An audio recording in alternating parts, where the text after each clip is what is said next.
নাম দেখে যে কারোরই চোখ কপালে উঠবে নিঃসন্দেহে।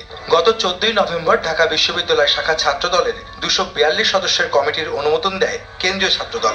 কমিটিতে নিষিদ্ধ হওয়া ছাত্রলীগের কেউ ঠাঁই পেয়েছে এমন অভিযোগে ফেসবুকে পোস্ট করেন অনেকেই। এরপরে সৃষ্টি হয় বিতর্ক।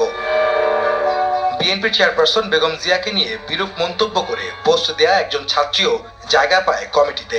5ই আগস্ট পূর্বে ছাত্রলীগের আরেক সক্রিয় কর্মীও স্থান করে নেয় ছাত্রদলে।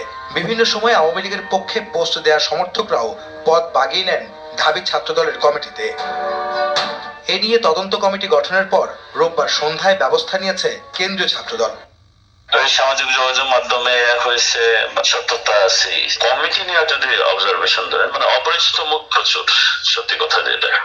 অব্যাহতি দেওয়া হয়েছে 6 জনকে। এরা হলেন বেগম জিয়াকে নিয়ে বিতর্কিত পোস্ট দেয়া জেন্ডার ন্যায্যতা ও সমতা বিষয়ক সম্পাদক সৈয়দা সুকাইনা নাফিসা তরঙ্গ, সহ সাংগঠনিক সম্পাদক সাইফুল ইসলাম রিমন, মাহাদি ইসলাম নিয়ন, সহ পরিবেশ ও জলবায়ু বিষয়ক সম্পাদক ইমরান হোসেন এবং সদস্য আব্দুল্লাহ আল মামুন ও রায়হান হোসেন।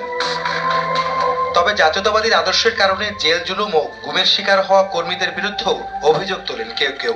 এমন একজন বজলুর রহমান বিজয়, তাকে স্থান দেওয়া হয়েছে কমিটিতে। আর জুলাই বিপ্লবে সক্রিয় থাকা শেখ রমজান আলী রকিকে মূল্যায়ন না করার অভিযোগ রয়েছে। ছাত্র জনতার জুলাই অভ্যুত্থানে আমি সক্রিয়ভাবে অংশগ্রহণ করেছি এবং 15 জুলাই যেদিন ঢাকা বিশ্ববিদ্যালয়ের শহীদুল্লাহ হলে ছাত্রলীগের সন্ত্রাসীরা হামলা করেছিল, সেদিন সামনে থেকে 3 হলকে নিয়ে নেতৃত্ব দিয়েছি। 25 জুলাই আমাকে ডিবি পুলিশ তুলে নিয়ে যায়, আমাকে 4 দিন গুম রাখে এবং 6 দিন নির্যাতনের মাধ্যমে রিমান্ড শেষে আমাকে কেরানীগঞ্জ কারাগারে প্রেরণ করে। ছাত্রদল বলছে সব কর্মীদেরই মূল্যায়ন করা হবে।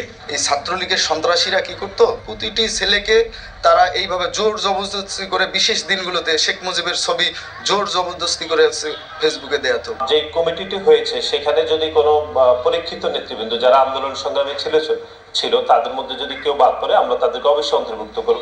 জুলাই বিপ্লবের খানা শুকাতেই তাড়াহুড়ো করে ঢাকা বিশ্ববিদ্যালয় শাখা ছাত্রদলের কমিটি ঘোষণা করাকে সহজভাবে নেয়নি বিএনপির শীর্ষ নেতারা।